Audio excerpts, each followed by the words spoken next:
আমাদের কিছু কিছু নেতা ইদানিং বলতেছে যে বাংলাদেশে একটি ইসলামী দলের লোকেরা বলতেছে এই দেশে শুধু ওয়াজ মাহফিল আর ইসলামী চর্চা থাকবে, এই দেশে যাত্রা গান, ফালা গান, জারি গান, সারি গান এগুলো লাগবে না, দরকার নাই, নাটক সিনেমা দরকার নাই, ঢোল তবলা দরকার নাই, শুধু ইসলাম থাকবে।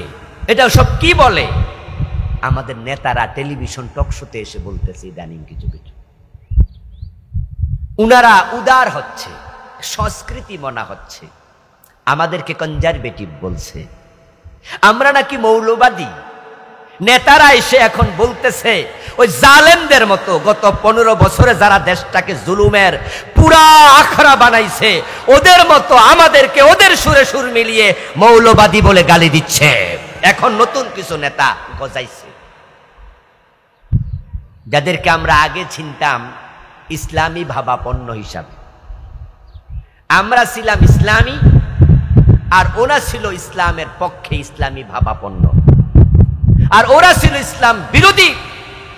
ওই শিবিরের লোকেরা, ওই তাবুর লোকেরা, ওই পাড়ার লোকেরা আমাদেরকে মৌলবাদী বলেছে, রাজাকার বলে গালি দিয়েছে। এখন দেখি ওই ওদের জায়গা নতুনরা দখল করতেছে, ওদের সুরে সুর মিলিয়ে আমাদেরকে উনারা মৌলবাদী, রাজাকার বলতে চায়। ওদের উপর আল্লাহর যেমন গজব এসেছে, যদি নতুন করে কেউ তাদের জায়গা দখল করে তাদের উপরও আল্লাহর সমান গজব আসবে। বাংলাদেশে নাটক থাকবে, কেন থাকবে নাটক? আমাদের দেশে যে নাটকগুলো বানানো হয় এই নাটকের মাঝে শুধু প্রেম, শুধু পরকিয়া, শুধু বেহায়াপনা, বেলাল্লাপনা শিখার মতো কিছু পাওয়া যায় না, শুধু অনাচার কদাচার। সিনেমা থাকবে, কি সিনেমা তোমরা দিছো বাংলাদেশিদেরকে? অন্যের মাইয়া লইয়া ফলাইয়া যাওয়া ছাড়া, ধনীর মেয়ে গরিবের মেয়ে নিয়ে প্রেম কইরা ফলায়, গরিবের মেয়ে ধনীর ছেলের সাথে প্রেম করে ফলায়, এই জাতীয় হাজে বাজে হাজি হাবি জাবি ছাড়া, অশ্লীলতা বেহায়াপনা ছাড়া সিনেমার মাঝে ভালো কি দিয়েছ? কিভাবে বিড়ি টানা লাগবে, কিভাবে মদ খাইয়া মাতলামি করা লাগবে, কিভাবে ছিনতাই করা লাগবে, এই সারা সিনেমাতে কি দিয়েছ জাতিকে? তোমাদের বানানো লম্বা 3 ঘন্টার সিনেমা দেখে শিখার মতো কি আছে? লেবু তো টিপ দিলে রস পড়ে, এটাই সিপমেন্ট। যেই লেবু টিপলে রস পড়ে না ওই লেবু মানুষ কিনে না। যেই সিনেমা শিখে জাতি কিছু পাবে না, এই সিনেমা এই দেশে আমরা চলতে দিতে পারি না। এই জন্য আমরা তার বিরুদ্ধে কথা বলছি। উনি বলতেছে ওয়াজ মাহফিল থাকবে, তো ওয়াজ মাহফিলে তো আসলে ভালো কিছু পাওয়া যায়, পাওয়া যায় না? যেই হুজুর যতক্ষণ কথা বলে 10 মিনিট, আধা ঘন্টা, 1 ঘন্টা, 2 ঘন্টা, আমরা যাই কথা বলি আমাদের কথার মাঝে প্রয়োজনীয় জিনিস আছে না নাই? কারণ আলেমদের এই কথা তো নিজের কথা না, হয়তো আল্লাহর কথা, না হয় আল্লাহর রাসূলের কথা। দুনিয়ার সফলতাকে যারা সফলতা মনে করে তারা অবুঝ মানুষ। কাদ আফলাহাল মুমিনুন, মুমিনরা নিশ্চয়ই সফল, এটা বলে আল্লাহ দুনিয়ার সফলতা বুঝান নাই। আল্লাযীনা হুম ফি সালাতিহিম খাশিউন, সফল মুমিন নামাজি হবে, নামাজে খুশু আলা হবে। ওয়াল্লাযীনা হুম আনিল লাগবি মুরিদুন, সফল মুমিন অপ্রয়োজনীয় কথা কাজ পরিত্যাগ করবে, পরিশুদ্ধ জীবন চর্চা করবে। ওয়াল্লাযীনা হুম লিয-যাকাতি ফাইলুন, সফল মুমিন গনে গনে হিসাব করে যাকাত আদায় করবে। ওয়াল্লাযীনা হুম লিফুরুজিহিম হাফিজুন, সফল মুমিন চরিত্রবান হবে, ইজ্জতের হেফাজত করবে। ওয়াল্লাযীনা হুম লিআমানাতিহিম ওয়াহদিহিম রাউন, সফল মুমিন আমানতের খেয়ানত করবে না। সফল মুমিন কারো সাথে অঙ্গীকার করে অঙ্গীকার ভঙ্গ করবে না। আল্লাহ বলে মুমিন সফল। এখন কোন কোন মুমিন সফল? এবার মুমিনের কিছু গুণাবলী বললেন। এই শব্দ দিয়ে বোঝা যায় আল্লাহ দুনিয়ার সফলতা বুঝান নাই, যদি দুনিয়ার সফলতা বুঝাতেন আল্লাহ বলতেন মোমেন সফল যেই মোমেন ভালো চাকরি করবে, ঠিক না? মোমেন সফল যেই মোমেন ভালো লেখাপড়া করে ভালো টিচার হবে, মোমেন সফল যে ভালো ব্যবসা করে বিল্ডিং বানাবে, মোমেন সফল যে রাজনীতি করে নেতা হয়ে যাবে। তাহলে আমরা বুঝতাম দুনিয়ার সফলতা আল্লাহ বুঝাচ্ছে। কিন্তু আল্লাহ মোমেনের যে গুণগুলো বললেন এগুলো সব আখিরাতের সাথে সম্পৃক্ত, ঠিক না? যে গুণ হলে আখিরাতে সফল হওয়া যায়।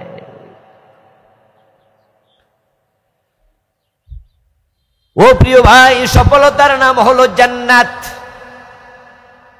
ব্যর্থতার নাম হলো জাহান্নাম। আসহাবুল জান্নাতি হুমুল ফাইজুন কাদ আফলাহাল মুমিনুন, এক আয়াতে বললেন। আর এক আয়াতে আল্লাহ বলে আসহাবুল জান্নাতি হুমুল ফাইজুন, মুমিন সফল। এরপরে বলেন কারণ মুমিনরা জান্নাতি, কোন কাফের কখনো জান্নাতে যাবে না। জান্নাতের মাঝে মুমিন ছাড়া একটা মানুষও নেই। এবং যে ব্যক্তি মুমিন হবে তার জান্নাত নিশ্চিত। সুবহানাল্লাহ পড়েন। কোন মুমিনকে আল্লাহ জাহান্নামে রেখে জাহান্নামের দরজা বন্ধ করবেন না,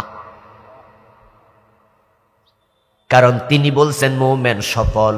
আর যদি কোনো ব্যক্তি মুমিন হওয়ার পরও জাহান্নামেই থাকে তাহলে আল্লাহর এই আয়াত উল্টা হয়ে যায়। আর আল্লাহর আয়াত কখনো উল্টা হতে পারে না। এই জন্য কোন মুমিনকে জাহান্নামে রেখে আল্লাহ জাহান্নামের দরজা বন্ধ করবেন না। তবে হ্যাঁ, কিছু মুমিনও জাহান্নামে যাবে। যেই মুমিন হওয়ার পরও নামাজ কাজা করে, মাঝে মাঝে রোজা কাজা করে, মাঝে মাঝে চোখের খেয়ানত করে, পর্দা লঙ্ঘন করে, মুমিন হওয়ার পরও দুই চারটা মিছা কথা বলে ফেলেছে, জীবনে কোনোদিন মিথ্যা বলেন নাই, এখানে আমরা কয়জন আছি? এই যে আজকে বসে আছি, এখানে আমল নামায় কোনো গুনাহ নাই, একবারে বেগুনা। কয়জন আছি? মুমিন হওয়ার পরও মানুষ কিছু ভুল করে, মানুষ কিছু গুনাহ করে, আল্লাহ ওজন করবেন গুনাহ। যারা মুমিন না তাদের আমল নামা কোনো ওজন করা হবে না। ভালো করে বুঝিয়েন, সব মানুষের কিন্তু আমল নামা ওজন হবে না।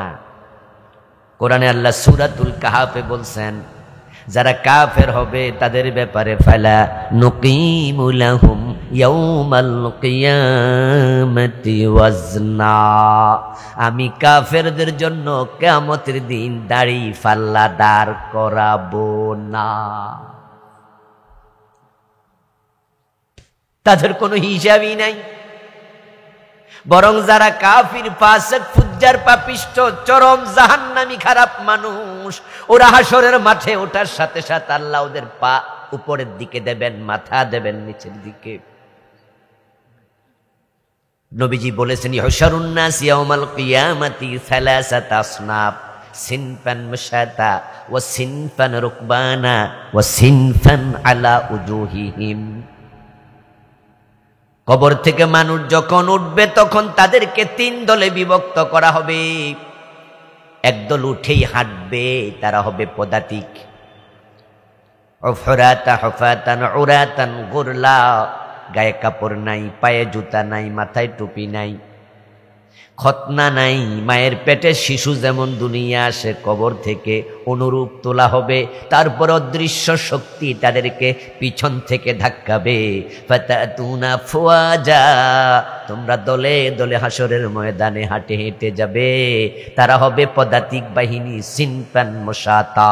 পিছন দিয়ে ফেরেশতা ধাক্কায়া বলবে গো অ্যাহেড, সামনে চলো, কদ্দিম কদ্দিম, সামনে যাও। এ মানুষগুলো হাঁটতে হাঁটতে হাসরের ময়দানে গিয়ে ঢুকবে।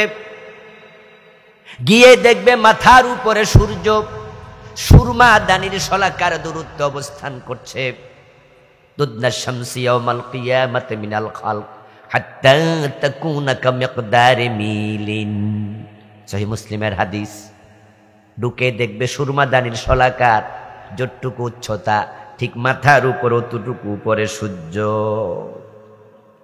ইউশারুন নাস ইয়াওমাল কিয়ামাতি আলা আরদিন বাইদা আফরা কাকুরসাতিন নাকিয়্যি লাইসা ফিহা আলামুন লিশাই। এবং দেখবে পায়ের তলার মাটিটা একবারে তেলতেলে, একবারে প্লেন, সমান।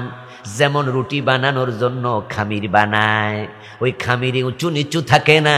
রাসূল বলে কাকুরসাতিন নাকিয়্যি, একবারে রুটির খেসে খামিরের মতো।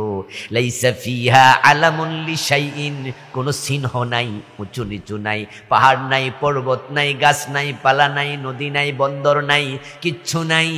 একবারে সেটা হবে সমতল, এবং সেটা বানানো হবে তামা দিয়ে। এ মানুষগুলো তামা দিয়ে বানানো হাসরের ময়দানে ঢুকবে। সূর্যের আলোটা আল্লাহ অন করে দেবেন, তখন মানুষের আমলের অনুপাতে গা থেকে ঘাম বের হবে। ফায়াকুনুন নাসু আলা কদরি আমালিহিম ফিল আরাক ফামিনহুম মান ইয়াকুনু ইলা কাবাইহি ওয়া মিনহুম মান ইয়াকুনু ইলা রুকবাতাইহি ওয়া মিনহুম মান ইয়াকুনু ইলা হাকবাইহি ওয়া মিনহুম মান ইউলজিমুল আরাকু ইলজামা। ওই ঘামের কারণে কারো টাকনু গিরা ডুবে যাবে, কারো হাঁটু ডুবে যাবে, কারো মাজা ডুবে যাবে। যাদের গুনাহ বেশি তাদের মাথাটাও ডুবে যাবে। তারা ঘামের মাঝে সাঁতার কাটবে। সূর্যের তাপের কারণে ঘাম গরম পানির মতো উতরাতে শুরু করবে। এভাবে থাকবে হাসরের ময়দানে 50,000 বছর। তারুজুল মালাইকাতু ওয়ার রূহু ইলাইহি ফি ইয়াউমিন কানা মিকদারুহু 50,000 সানা। আল্লাহ বলছে, কোরআনের কথা এটা, সেদিন লম্বা হবে 50,000 বছর। প্রিয় নবী সাল্লাল্লাহু আলাইহি ওয়াসাল্লাম বলেছেন, এবং হাসরের ময়দানে মানুষ যখন দাঁড়াবে তখন দুইটা পা রাখতে, কদম রাখতে যতটুকু জায়গা কারো জন্য এর চেয়ে বেশি জায়গা বরাদ্দ থাকবে না। প্রতি মানুষ দুই পায়ের জন্য যতটুকু জায়গা দরকার অতটুকু পাবে। তাই 50,000 বছর কেউ কদম নাড়তে পারবে না। দুই পায়ের উপর কতক্ষণ খাড়ায় থাকতে পারবেন? একটু বাড়িতে যাইয়া প্র্যাকটিস করেন।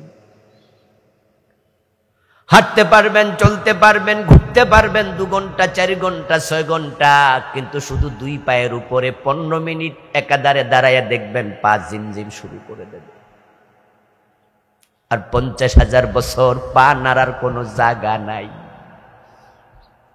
এই হলো একদল মানুষ, যারা গুনাহগার, তাদের কথা বলছি। সেখান থেকে তারাই আবার কেউ কেউ জাহান্নামে চলে যাবে। ফামান ইয়ামাল মিসকালা যাররাতিন খায়রান ইয়ারাহ ওয়া মান ইয়ামাল মিসকালা যাররাতিন শাররান ইয়ারাহ।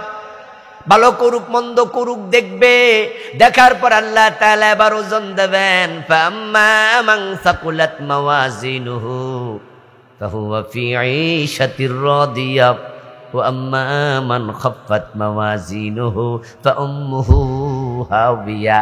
যাদের আমল বেশি গুনাহ কম, ওজনের পর তারা জান্নাত পেয়ে যাবে। আবার অনেকে আছে গুনাহ বেশি আমল কম, কিন্তু রাসূলের সুপারিশে তারাও জান্নাত পেয়ে যাবে।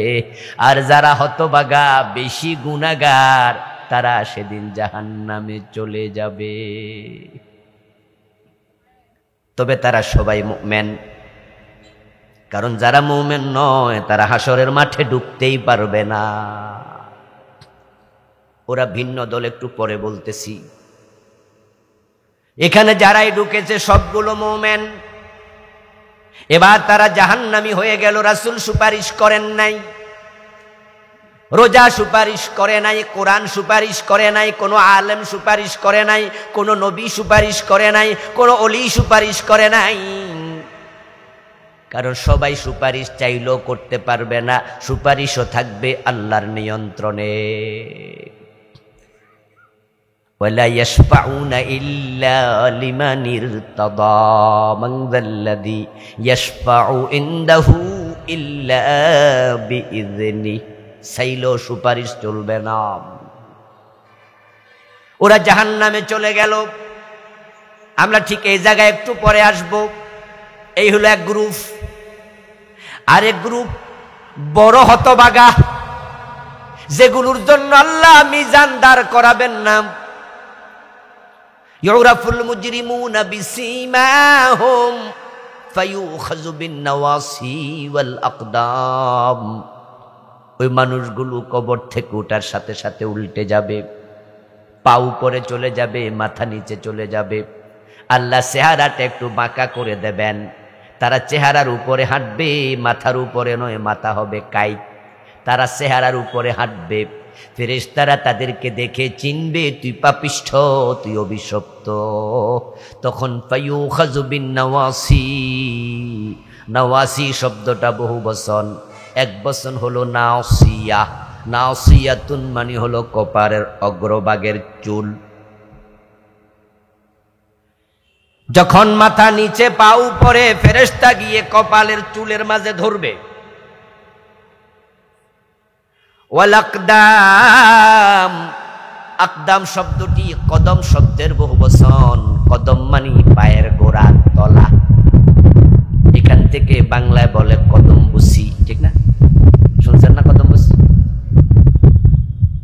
বিয়ার পরে অনেকে পা ধরে সালাম করে। বাংলাদেশে কি কয়? কদম বুসি করা। যদিও কদম বুসি হচ্ছে পায়ে চুমু দেয়া, কিন্তু বাংলাদেশে কদম বুসি বলতে পা ছুঁয়ে প্রণাম করা, সালাম করাকে বোঝে। এটা ইসলামী কালচার নয়, এটা করবেন না, এটা ঠিক না। পা ছুঁয়ে সালাম করা এটা ইসলামের শিক্ষা না। ইসলামের শিক্ষা সালাম কিভাবে করে? হাত দিয়ে ইশারা দিতে হবে যদি সে কানা হয়, আপনার দেন্দা হয়। আর দেন্দা যদি না হয় তাহলে হাত দিয়েও দরকার নাই, মুখে বলবেন আসসালামু আলাইকুম ওয়া রাহমাতুল্লাহ। ইসলাম শিখিয়েছে সালাম দেবে মুখ দিয়ে।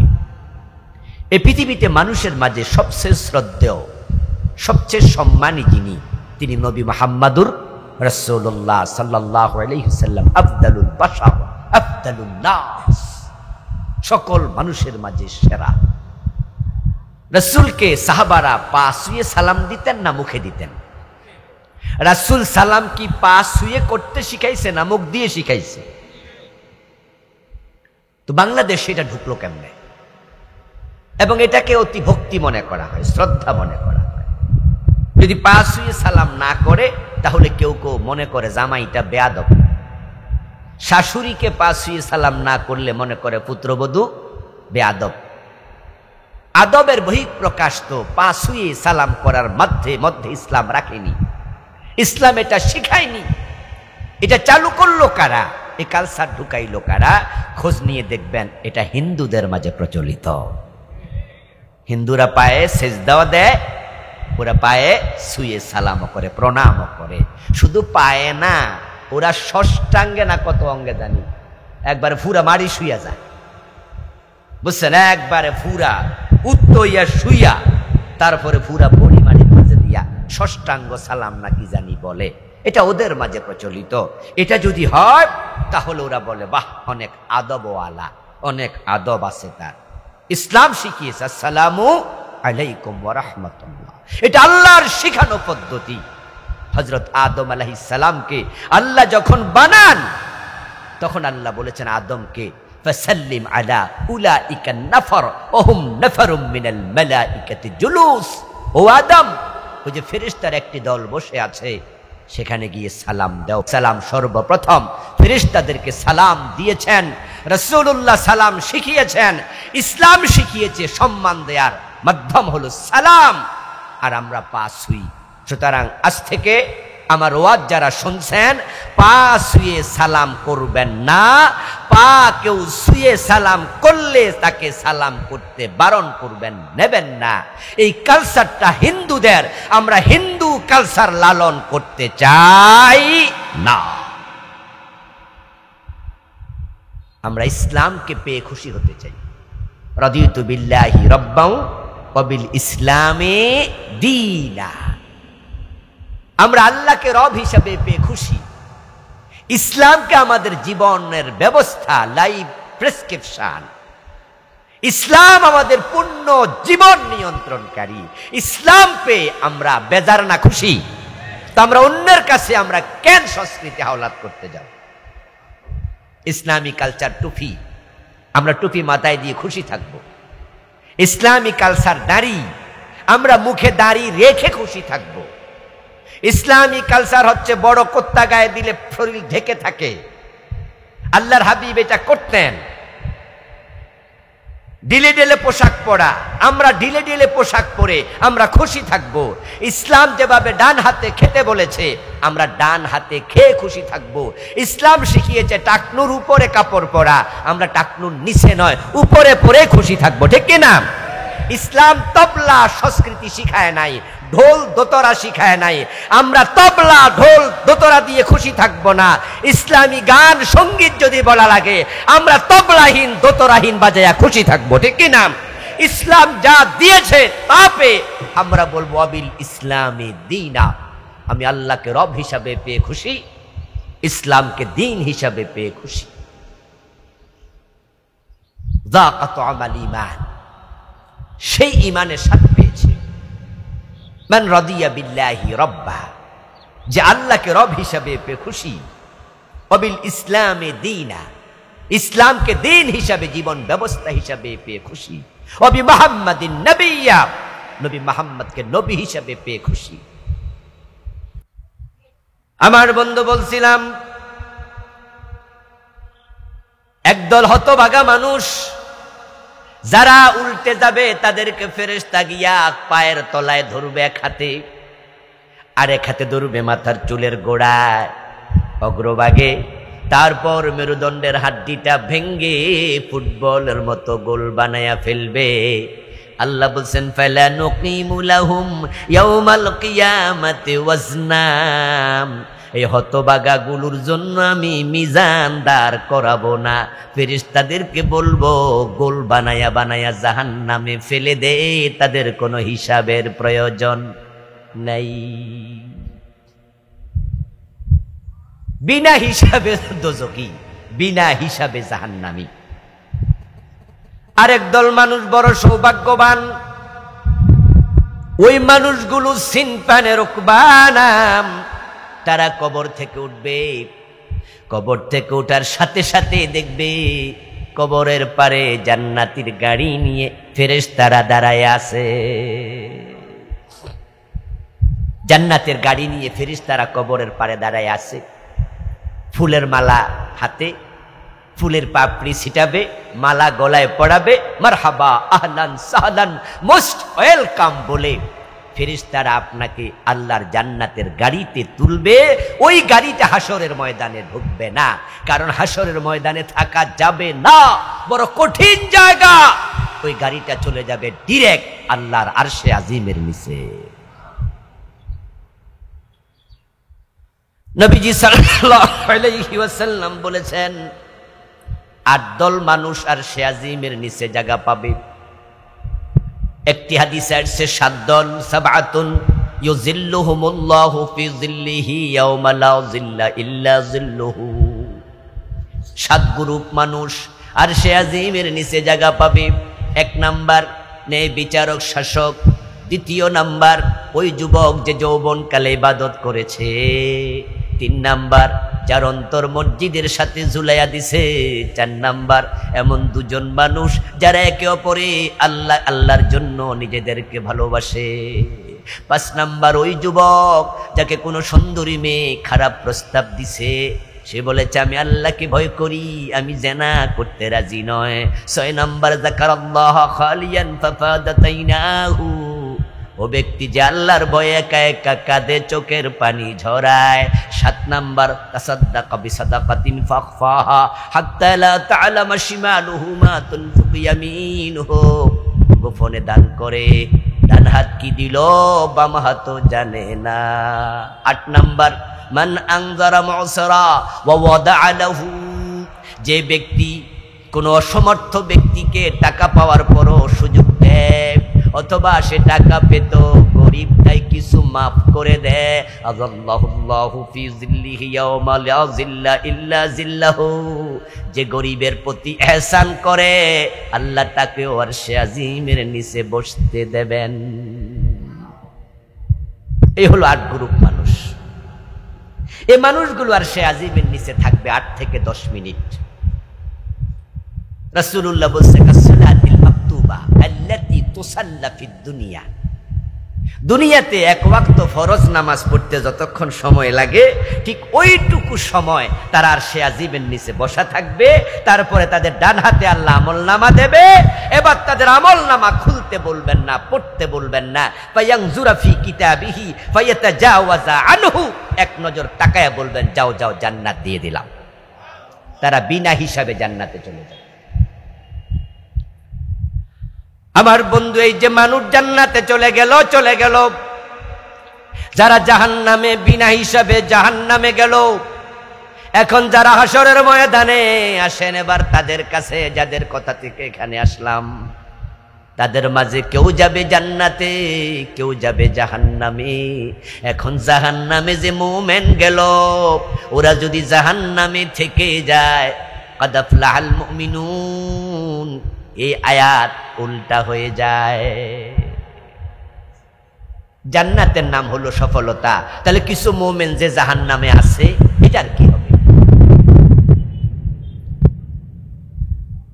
এখানে একটু দাঁড়ায়া পিছনে ফিরতে চাই। জান্নাত যদি সফলতার নাম হয়, জাহান্নাম যদি ব্যর্থতার নাম হয়, তাহলে আমরা আত্মসমালোচনা করতে চাই। আমার যে আমল, আপনার যে আমল, এই আমল দিয়া নিজের নাম জান্নাতীদের কাতারে ঢুকানো যাবে তো? যদি মনে করেন হ্যাঁ আলহামদুলিল্লাহ, তাহলে আপনি সফল।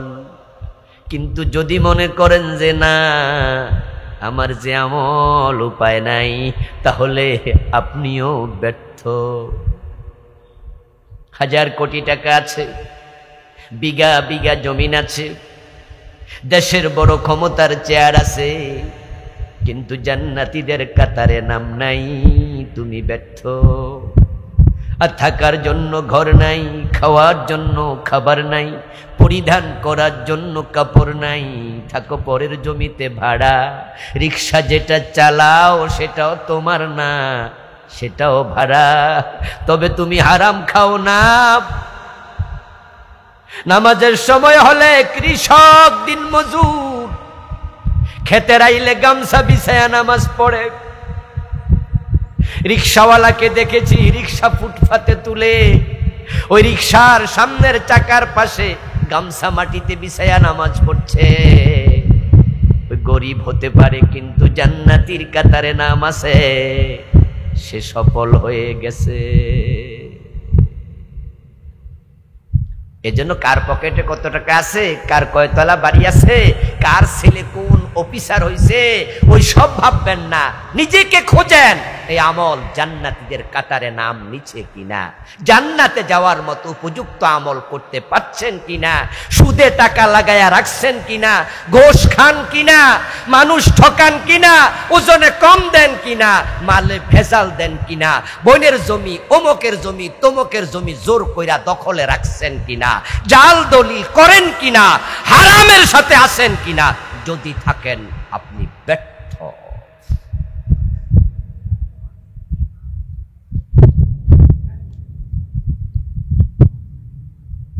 فمن زحزح عن النار وادخل الجنة فقد فاز। আল্লাহ বলে, যাকে জাহান্নাম থেকে নিষ্কৃতি দেয়া হলো এবং জান্নাতে যাওয়ার অনুমতি দেয়া হলো, সে লোকটাই সফল। ফারুক আজম ওমর বলতেন, মান ইতাজ্জা বিমাকানিহি ফালিয়ানজুর ইলা ফিরআউন ওয়া মান ইতাজ্জা বিমালিহি ফালিয়ানজুর ইলা কারুন ওয়া মান ইতাজ্জা বিনাসাবিহি ফালিয়ানজুর ইলা ফিরআউন ইলা আবি লাহাব ইন্নামাল ইজ্জাতু বিত্তাকওয়া। অর্ধ দুনিয়ার সম্রাট ওমর বলে, যে ব্যক্তি ক্ষমতা পাইয়া সফল, ফেরাউনের দিকে তাকাও। যে টাকা পাইয়া সফল হয় মনে করছে তাকে বলবো কারুনের দিকে তাকাও। যে সদ্রি বংশে ভুইয়া বংশে জন্ম নিয়া মনে করে আমি অমুক বংশের ছেলে, হযরত ওমর বলা আবু লাহাবের দিকে তাকাও। লাভ নাই, লাভ নাই। ফেরাউন ব্যর্থ, কারুন ব্যর্থ, আবু লাহাব ব্যর্থ। বেলালের দিকে তাকাও, বেলাল সফল, কারণ বেলাল জান্নাতি। জান্নাতি রাসূল মেরাজ থেকে ফিরে এসে বলেছেন, বেলাল আমি জান্নাতে ঢুকেছি, আমার আগে আগে তোমার পায়ের শব্দ শুনেছি। এবার যে মানুষগুলো জাহান্নামে আছে তাদের ব্যাপারে আল্লাহর সিদ্ধান্ত কি? নবীজি সাল্লাল্লাহু আলাইহি সাল্লাম বলেন তাদের ব্যাপারে আল্লাহর সিদ্ধান্ত হলো, আল্লাহ যখন জাহান্নামের দরজা চূড়ান্ত ভাবে বন্ধ করতে চাইবেন, সেদিন তিনি জাহান্নামের ফেরেশতাদেরকে বলবেন যে জাহান্নামে একজন মুমিনকে আর রাখা যাবে না। ঈমান আছে মানে জান্নাত। যাও প্রত্যেক মুমিনকে জাহান্নাম থেকে বের করে নিয়ে আসো, যতই গুনাহগার হোক আমি সকলকে ক্ষমা করে দিলাম। আখরিজু মিনান নার মান কানা ফি কলবিহি মিসকালু হাববাতিন মিনাল ঈমান। এই জাহান্নামের ফেরেশতারা জাহান্নামে যাও, যাদের অন্তরে সরিষার দানা পরিমাণ ঈমান আছে বের করে নিয়ে আসো। ফেরেশতারা জাহান্নামে ঢুকবে, সব মুমিনকে জাহান্নাম থেকে বের করে নিয়ে আসবে। সুবহানাল্লাহ পড়েন। এর মাঝে চলে গেছে হাজার হাজার বছর, লক্ষ লক্ষ বছর। এই হাদিস শুনে আবার খুশি হইয়েন না, যাক তাহলে তো ফামুই, কারণ জাহান্নামে এক সেকেন্ড থাকার মতো সামর্থ্য নেই। এক সেকেন্ডও থাকতে পারবেন না, এক সেকেন্ডও না।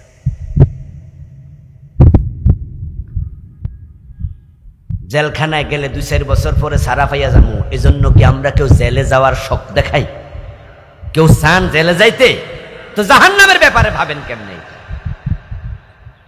যে 2-4 বছর জেল খাটলে কি হবো, চলো জেলে যাই, এমন কাম করমু যেন 5 বছর জেল হয়, অসুবিধা নাই, আবার তো ফিরে আসমু। এটা কেউ বলে না, তো জাহান্নামের ব্যাপারে কেন এটা বলবেন যে অসুবিধা কি? তবে হ্যাঁ, ঈমানদার জান্নাত একদিন না একদিন পাবে। ফেরেশতারা যাবে জাহান্নাম থেকে বের করে আনবে। এক পর্যায়ে আল্লাহর কাছে এসে রিপোর্ট করবে, প্রভু জাহান্নামে কোনো মুমিন নাই, আপনি জাহান্নামের দরজা বন্ধ করে দেন। আল্লাহ তাআলা তখন বলবেন, ভুল বলেছো, এখনো জাহান্নামে আমার একজন মুমিন বান্দা আছে, তাকে নিয়ে আসো। ফেরেশতারা এসে বলবে, আল্লাহ নাই, আমরা খুঁজেছি। এবার আল্লাহ জাহান্নামের প্রধান ফেরেশতা মালিককে ডাকবেন, মালিক তুমি যাও। মালিক যাবেন, জাহান্নাম ঘুরে এসে একই রিপোর্ট করবেন, প্রভু হে জাহান্নামে কেউ নাই ঈমানওয়ালা। আল্লাহ বলবেন, একজন আছে, ফাইন্নাহু ইয়াকুনু হুমামাম, ওই লোকটা জাহান্নামের আগুনে জ্বলতে জ্বলতে লাকড়ির অঙ্গার হয়ে গেছে।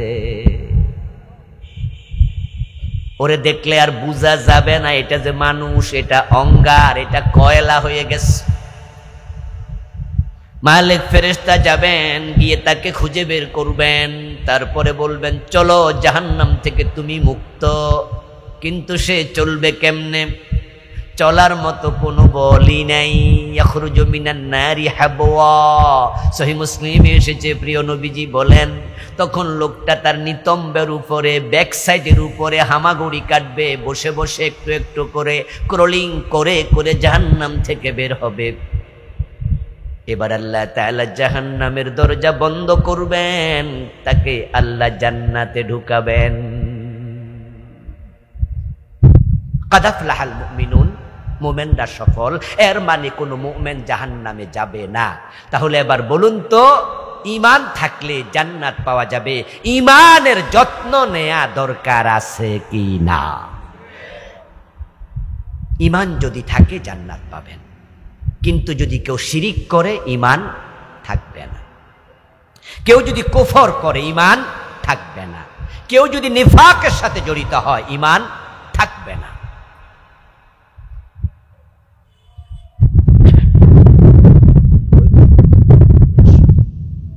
আমার প্রিয় ভাইয়েরা, আমাদের দেশে শিরিক আছে না নাই? আছে, আছে। অসংখ্য মোমেন আজকে শিরকে লিপ্ত। আমাদের স্যার একটু টাচ দিয়েছিলেন যে শিরিক মুক্ত ঈমান যেন হয়।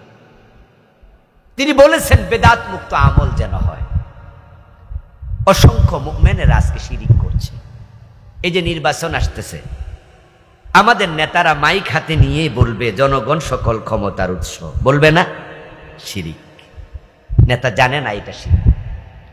হিন্দুদের দুর্গা পূজা আসতেছে, অসংখ্য মুসলিমের সন্তান স্লোগান দেবে ধর্ম যার যার, উৎসব সভা।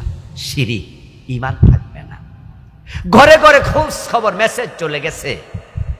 আমাদের বিভিন্ন হাসপাতালের অফিসাররা আমাদের কাছে মেসেজ দিয়েছে, ছেলে হোক মেয়ে হোক দুটি সন্তান যথেষ্ট, বেশি হইলে খাওয়াবে কে? এই চিন্তা নিয়ে সন্তান বন্ধ করা শিরিক। কারণ রিজিকের মালিক কে? যে দুইজন যথেষ্ট, ওই দুইজনরে খাওয়ায় কে? তো তিনজন হলে তিনি খাওয়াতে পারবে না। জনগণ সকল ক্ষমতার উৎস যদি হয়, তাহলে ক্ষমতার হাত, ক্ষমতার মালিকানা আল্লাহর হাতে থাকে না, জনগণের হাতে চলে যায়। অথচ আল্লাহ বলছে আন্নাল কুওয়াতা লিল্লাহি জামিআ, সকল ক্ষমতার মালিক কে? আল্লাহ। কুলিল্লাহুম্মা মালিকাল মুলক তুতিল মুলকা মান তাশা, তিনি যাকে চান ক্ষমতা দেন। ওয়া তানজিউল মুলকা মিম্মান তাশা, তুমি যার থেকে চাও ক্ষমতা ছিনিয়ে নাও। এই আয়াত আমরা আগে পড়েছি, আগে আমরা শুনেছি, কিন্তু অগাস্ট মাসের 5 তারিখে এই আয়াতের বাস্তবায়ন নিজের চোখে আমরা দেখেছি। আমরা দেখলাম কিভাবে একদিনে সাজানো গোছানো বাগান আল্লাহ তছনছ করে দেয়। সেনাবাহিনীর প্রধান উনি নিয়োগ দিলেন, উনার আত্মীয় সেনাবাহিনীর হাজার হাজার অফিসার তার দলের লোকদেরকে বানালেন। পুলিশের কনস্টেবল পর্যন্ত দলের বাহিরে নিয়োগ দিলেন না। সেনাবাহিনী উনার, বিজিবি উনার, র্যাব উনার, পুলিশ উনার, আনসার উনার, সব উনার, লাখ লাখ কর্মী নেতা উনার। অথচ তাদের লোক যায় বলে ম্যাডাম 45 মিনিটের বেশি সময় চলে যান। আশ্চর্য। যারা বৈষম্য বিরোধী আন্দোলন করেছিল তারাও কিন্তু একবারও বলেনি পালিয়ে যান, চলে যান বলেনি, বলছে পদত্যাগ করেন। পদত্যাগ করে তো দেশে থাকা যাইতো, থাক না, 300 জন পালাতে হতো না। পালালো কেন?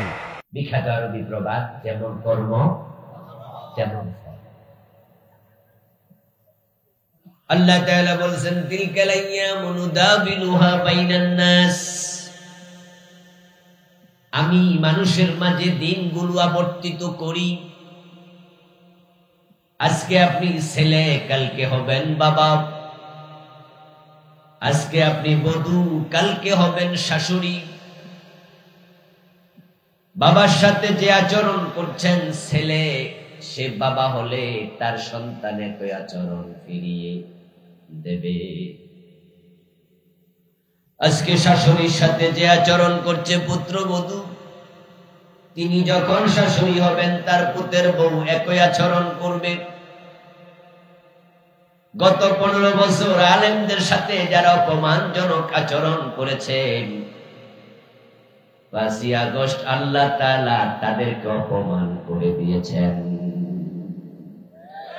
এটা তাদের কৃতকর্মের ফল, ঠিক না? আল্লাহ শুকরিয়া। এখন আমরা আলেমরা ভালো আছি। কিছুক্ষণ আগে জিজ্ঞেস করছিলাম আপনারা কেমন আছেন, বলছেন ভালো আছি। আসলে এখন খারাপ আছে রাম এবং বামেরা, রাশেদ খান মেনন, হাসান ইনু এবং তাদের দোসরেরা। ওরা এখন মাথা উঁচু করে কথা বলার মতো পরিবেশ নাই। এখন ইসলাম ওরা ভালো আছে। আমাদের ভালো রাখলেন কে? নিঃসন্দেহে, নিঃসন্দেহে আমাদেরকে আল্লাহ তাআলা ভালো রেখেছেন। আমাদের এই ভালো থাকা সহ্য করছে না ইন্ডিয়া। আজকের নিউজে দেখেছেন যে অলরেডি বাংলাদেশের দূতাবাস ইন্ডিয়াতে আজকে আক্রমণ হয়েছে, শুনেছেন আপনারা? আমাদের হাই কমিশনে কিছু হিন্দু দিয়ে আক্রমণ করেছে। বাংলাদেশের মুসলমানরা ভালো থাকুক, এটা রামেরা চায় না, কিন্তু আল্লাহ আমাদের সাথে আছে। আল্লাহ যার সাথে আছে তার ক্ষতি কেউ করতে পারে না। আমরা তাদেরকে সতর্ক করতে চাই, যারা গত 15 বছর আলেম ওলামাদেরকে বেজ্জতি করেছে, আল্লাহ যেমন বাংলাদেশে তাদেরকে বেজ্জতি করেছে, তোমরা ইসলাম ওয়ালাদের সাথে যদি বেয়াদবি আচরণ করো, ভারতের মাটিতে এই নরেন্দ্র মোদীর দলকে বেজ্জতি করার ক্ষমতা আল্লাহর আছে না? নিশ্চয় আছে। বাংলাদেশ সাম্প্রদায়িক সম্প্রীতির দেশ। এখানকার হিন্দু, বৌদ্ধ, খ্রিস্টান যারা আছে সকলে আমরা এক বাজারে খরচা খাই। হিন্দুর দোকানে আমরা মাল কিনতে গিয়ে কোন রকমের দ্বিধা করি না, বরং আমরা এই দেশে নিজেরা সম্প্রীতির সাথে বসবাস করছি। হিন্দুদের বিপদে আপদে মুসলমানরা ঝাঁপিয়ে পড়ছে। কোন হিন্দুর রক্তের প্রয়োজন হলে অসুস্থ হয়ে মুসলমান রক্ত দিয়ে সাহায্য করে। সুতরাং বাংলাদেশে সাম্প্রদায়িক দাঙ্গা সৃষ্টি করার কোন অজুহাত মেনে নেওয়া হবে না। তাদের পাতানো কোন ফাঁদেও আমরা পা দেব না। মাথা ঠান্ডা রেখে আগাতে হবে। আল্লাহ তৌফিক দিন, বলেন আমিন। প্রিয় দিনী ভাইয়েরা, আমি আপনাদের সম্মুখে পবিত্র কোরআন মাজিদ থেকে সূরাতুল আনকাবুতের 45 নম্বর আয়াতে কারিমা তিলাওয়াত করেছি। প্রিয় নবীজি মুহাম্মদুর রাসূলুল্লাহ সাল্লাল্লাহু আলাইহি ওয়াসাল্লামের পবিত্র মুখ অনুসৃত ছোট ছোট দুইখানা হাদিসে নববী পাঠ করেছি। মুসলমান এখন 2024 মানুষ হয়ে গেছে 18 কোটি। 2 কোটি ধরেন হিন্দু, বৌদ্ধ, খ্রিস্টান, তাহলে 16 কোটি হলো মুসলমান। মুসলমান ছিল 7 কোটি, এখন হয়ে গেল 16 কোটি। 10 বছর পরে এটা 16 কোটি থাকবে না, আরো বৃদ্ধি পাবে। অথচ হাদিসে পাওয়া যায় একজন ইমানদার থাকলে কিয়ামত হবে না। তো বাংলাদেশে যেমনে মুসলমান বাড়তাছে, তো কিয়ামত হওয়ার আপাতত কোনো সম্ভাবনাও নাই। অথচ আপনাদের ধারণা কি, বিশ্বাস কি, কিয়ামত কি পিছাচ্ছে না আগাচ্ছে? কথা বলেন, কিয়ামত পিছাইতেছে না আগাইতেছে? তো কিয়ামত যখন আগাবে তখন কি মুমিন দিন দিন বাড়বে না দিন দিন কমবে? কমতে কমতে শূন্যে আসবে, তখন কিয়ামত হবে। قال رسول الله صلى الله عليه وسلم لا تقوم الساعة ولا أحد يقول الله الله رواه مسلم। প্রিয় নবীজি বলতেছেন, আল্লাহ বলার মতো একজন মুমিন পৃথিবীতে থাকলে কিয়ামত হবে না। এই হাদিসের বিপরীত দিকে যা বোঝা যায় সেটা হলো, যেদিন কিয়ামত হবে সেদিন আল্লাহ বলার মতো একজন মুমিনও আর থাকবে না। তাহলে কিয়ামত যত আগাবে মুসলমান তত কমবে। কিন্তু বাংলাদেশে 7 কোটি থেকে 16 কোটি, 10 বছর পর হয়ে যাবে 25 কোটি। তো এইভাবে যদি বাড়ে তাহলে কিয়ামত হবে কেমনে? আসলে দোস্ত, না না না, তোমরা ইমানদার কারে কয় সেটাই বুঝো নাই। এই কিতাবকে যারা দুভাগে ভাগ করছে, কিছু মানে না, তারা একটাও ইমানদার না, সবগুলো বেঈমান, সবগুলো কাফের। এদের সংখ্যায় দিন দিন বাড়তেছে। এটা সরাসরি কোরআনের আয়াত, যেটা আমি এইমাত্র বললাম।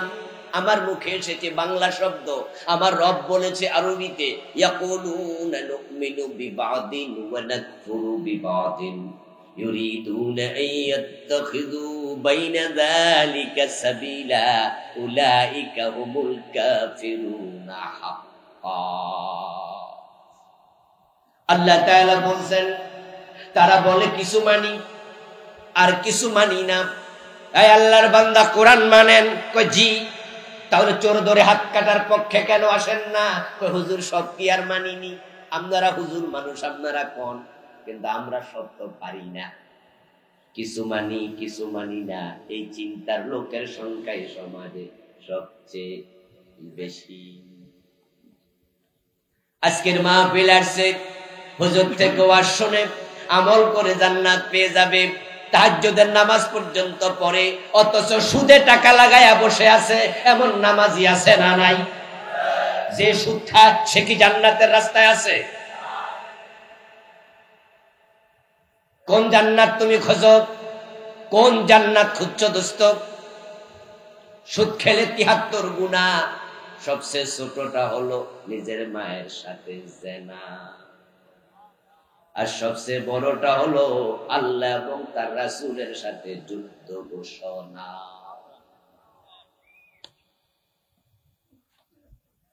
কিছু মানবা না, ইমান তোমার নাই, ইমান তোমার নাই। ইমান তার আছে, ইমান তার আছে যে ব্যক্তি বিসমিল্লাহর বা থেকে মিনাল জিন্নাতি ওয়ান নাসের সিন পর্যন্ত এই কিতাবে যা আছে বিনা প্রশ্নে মাথা পেতে সব মেনে নিয়েছে। এই জন্য আল্লাহর কিছু বান্দাকে দেখবেন যারা নামাজ মানে, হজ মানে, যাকাত মানে, রোজা মানে, তাসবিহ তাহলিল সব মানে, সাথে সাথে আল্লাহর আইন ছাড়া কারো আইন মানে না।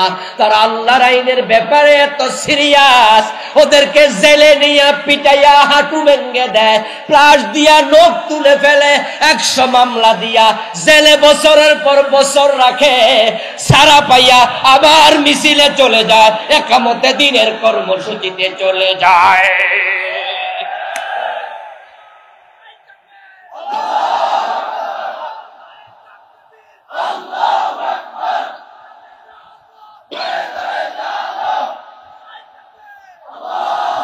আমার বন্ধু, আল্লাহর জমিনে আল্লাহর কথা চলবে না তো কার কথা চলবে? রাসূলুল্লাহ সাল্লাল্লাহু আলাইহি ওয়াসাল্লামকে তারা জেলে ঢুকাইয়া দিল, সমঝোতার প্রস্তাব দিল।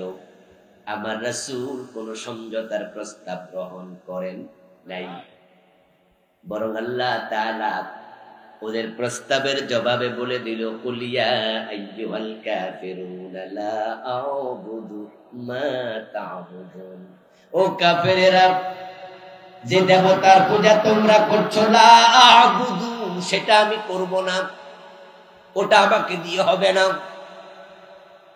বরং তোমাদের যে সমঝোতার প্রস্তাব তার জবাবে আল্লাহ শিখাইয়া দিলেন, বলে দিন লাকুম দীনুকুম ওয়ালিয়া দীন, তোমাদের ধর্ম তোমরা মানো, এটা তোমাদের ব্যাপার, আমারটা আমাকে মানতে দাও, সমঝোতার কোনো সুযোগ নাই।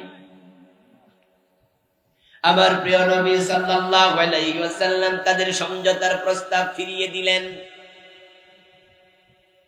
আল্লাহ তাআলা বলছেন, ওই চিন্তায়, ওই দর্শনে তোমাদেরকেও সামনে আগাতে হবে।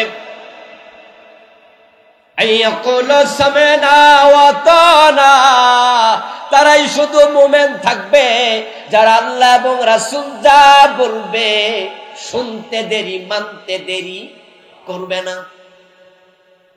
এ কোরআনের সব বিধান মাথা মেতে মেনে নেবে কিভাবে? রাসূলুল্লাহ জবাব, রাসূলুল্লাহ শিখাচ্ছেন, শোনো, আল মুমিনু কাল জামালিল আনিফ হাইসুমা কিদান কাদ।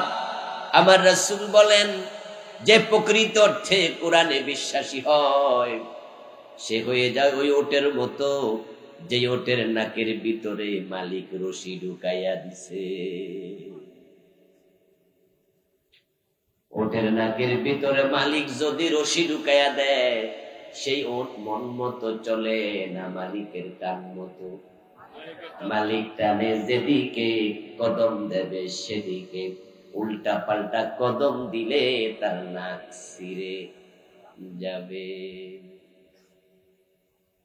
এই কোরআনে যা আছে এর বাহিরে সামান্য চিন্তা লালন করবেন, ঈমান টুটে যাবে, বেঈমান হয়ে যাবেন। কিছু মানেন নাম। আল্লাহ বলে, উলাইকা হুমুল কাফিরুনা হাক্কান, তারা অরিজিনাল কাফের। ফামা জাযাউ মান ইয়াফআলু যালিকা মিনকুম, কিছু মানবা না, তোমাদের জন্য কোনো জাযা নাই, প্রতিদান নাই, ইল্লা খিজিয়ুন ফিল হায়াতিদ দুনিয়া, তবে তোমাদেরকে আমি একটা প্রতিদান দেব দুনিয়ায়, সেটা হলো লাঞ্ছনার গঞ্জনা।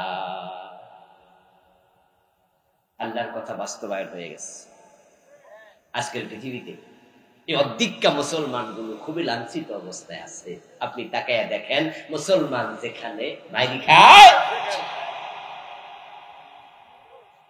বসনিয়া, সেসনিয়া, সোমালিয়া, কাশ্মীর, আলজেরিয়া, ফিলিস্তিন, মায়ানমার, গুজরাট, সিরিয়া এবং আমাদের পাশের রাষ্ট্র কাশ্মীর, তাকায়া দেখেন মুসলমান দুনিয়ার সব জায়গায় মাইর খাওয়া জাতি।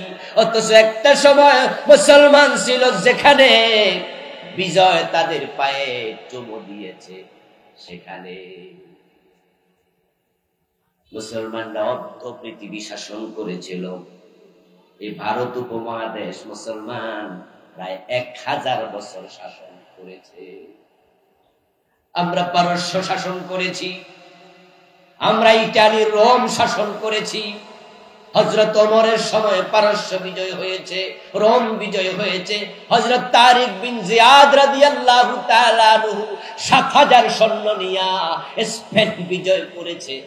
স্পেনে কালেমার পতাকা পতপত করে উড়েছিল 700 বছরের বেশি। স্পেন আমরা শাসন করছি, ভারত উপমহাদেশ আমরা শাসন করছি, রোম আমরা শাসন করেছি, পারস্য আমরা শাসন করেছি। কবি নজরুল চমৎকার ভাবে বলেছেন, অর্ধ পৃথিবী করেছো শাসন, ধুলার তথ্যে বসে, খেজুর পাতার প্রাসাদ তোমার বারে বারে গেছে কষে। যে মুসলমান অর্ধ দুনিয়া শাসন করেছে, ওই মুসলমানের এখন পায়ের তলার মাটিটা নাই। এখন 65টা ইসলামী মুসলিম রাষ্ট্র আছে সত্য, কিন্তু কোনটা আমাদের হাতে নাই। প্রিয় মাতৃভূমি বাংলা, এটাও মুসলমানের হাতে না। সৌদি আরব নবীর দেশ, সেটাও মুসলমানের হাতে না। এই দেশটা গত 15 বছর ভারত চালাইছে, আর সৌদি আরবকে আমেরিকা চালাচ্ছে। সৌদি আরব মুসলমান চালায় না, বাংলাদেশও আমরা চালাই না। আমাদের শেখ হাসিনার সরকার ইন্ডিয়ার কথার বাহিরে একদিন চলার মতো সাহস ছিল না। বর্তমান ডক্টর ইউনূসের সরকার আমেরিকার কথার বাহিরে 1 ঘন্টা চলার সাহসটাও নাই। অথচ আমরা অর্ধ দুনিয়া চালাইছি। আমরা এখন কেন লাঞ্ছিত? জাতিগত ভাবে পৃথিবীতে কোন জাতি নিধনের শিকার নেই, লাঞ্ছনার শিকার নেই। আপনি ইহুদি বলেন, খ্রিস্টান বলেন, হিন্দু বলেন, বৌদ্ধ বলেন, জাতিগত নিধন হয় পৃথিবীতে কোন জাতি নাই। কোন খ্রিস্টান নিধনের শিকার হয় না। তামাম দুনিয়া তাদের জন্য আলাদা কোনো আপনার আলাদা কোনো থাকার জন্য, আমাদের মায়ানমারের মুসলমানের জন্য যেমন বানাইছে চারিদিকে বেড়া দিয়া থাকার জায়গা, এগুলোরা জানি কি কয় না, থাকার জন্য কি কয়, ক্যাম্প। ক্যাম্প বাংলায় কি বলে? বাংলায় তো শব্দ আছে তামাম পৃথিবীতে। ও আপনার শরণার্থী শিবির, শরণার্থী শিবির। খ্রিস্টানদের শরণার্থী শিবির নাই, ইহুদিদের শরণার্থী শিবির নাই, বৌদ্ধদের শরণার্থী শিবির নাই, ইহুদিদের শরণার্থী নাই, হিন্দুদের নাই। কিন্তু পৃথিবীর দেশে দেশে আমাদের সিরিয়ান মুসলমান থাকে, শরণার্থী শিবির আছে। ইয়ামানের মুসলমান পলাইছে, শরণার্থী শিবির আছে। আমাদের মায়ানমারের মুসলমান পলাইছে, শরণার্থী শিবির আছে। 10 লাখের বেশি মুসলমান মায়ানমার থেকে এসে কক্সবাজার সীমান্তে আপনার আমেরিকা থেকে, জাতিসংঘ থেকে খাবার পাঠায়, ভিক্ষার লাইনে খাড়ায়া তারা হাত পেতে খায়। মুসলমান আল্লাহ কর্তৃকা ইসলাম মানবা, কিছু মানবা কিছু মানবা না। ফামা জাযাউ মান ইয়াফআলু যালিকা ইল্লা খিজিয়ুন ফিল হায়াতিদ দুনিয়া। আমি দুনিয়ায় লাঞ্ছিত করব। যারা অর্ধ দুনিয়া চালাইছে তারা এখন কেন ভিক্ষুক? ফিলিস্তিনের দিকে তাকায় দেখেন, বিগত 5-7 মাসে পুরা ফিলিস্তিনের গাজা উপত্যকাকে তারা কবরস্থান বানায় ফেলছে। এটা এখন মহাশ্মশান। পৃথিবীর সবচেয়ে বড় গোরস্থানের নাম ফিলিস্তিন। এমন দিনও যায় 300, 500, 1000 মেরা পেলে। গতকালকে দেখলাম তাদেরকে খাবার দেবে বলে জাতিসংঘ দাওয়াত দিয়া নিছে। ফিলিস্তিনের লোকেরা খাবারের জন্য লাইন ধরছে, আর সেখানে গিয়ে ইসরায়েল বোমা ফেলছে। তোমাদের পক্ষে দুনিয়ায় কেউ দাঁড়ায় না। তোমরা লাঞ্ছিত জাতি, তোমরা মাইর খাওয়া জাতি, তোমরা নিচে নেমে গেছো। এটা আল্লাহর ওয়াদার বাস্তবায়ন, কারণ তোমরা কোরআন ভালো করে মানো না। কোরআন যখন মেনেছে তখন দুনিয়ার অর্ধেকটা আল্লাহ মুসলমানের হাতে তুলে দিয়েছে। আল্লামা ইকবাল কি বলেছেন, ও জামানে মে মুআজ্জাজ থে হামিলে কুরা হোকর और तुम हर हुए तारके कुरा बनकर।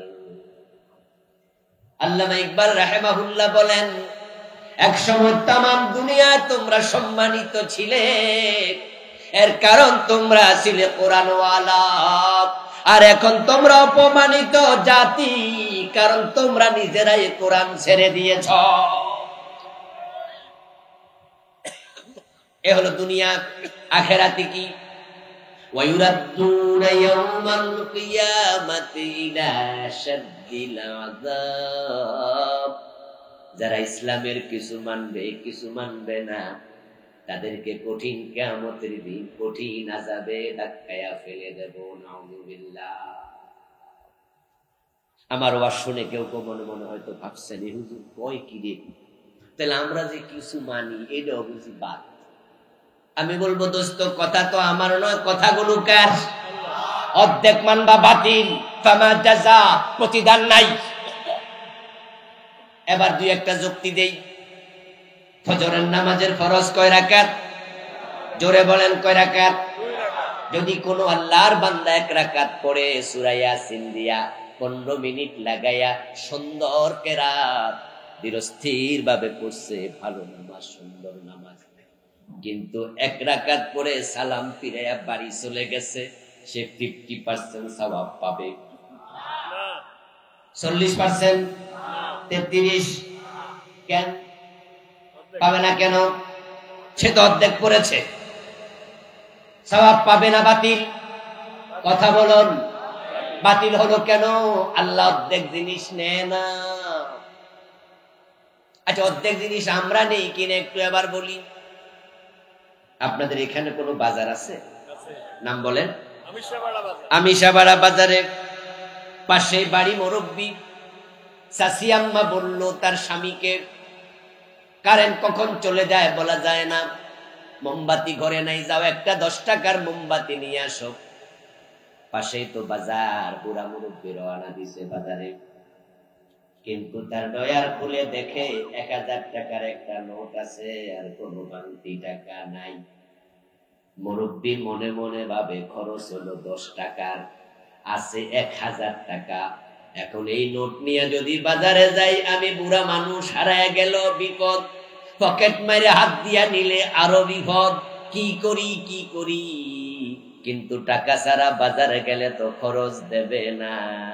হঠাৎ মাথায় বুদ্ধি আসলো, টাকাটা 2 ভাগে ভাগ করলো, ভাগ কইরা চাপ দিয়া মাঝখান দিয়া ছিনলো, অর্ধেকটা ডয়ারে রাইখা বাকিটা পকেটে নিয়া মনেরে বুঝ দেয় এটা হারাইলো, 500 তো থাকলো।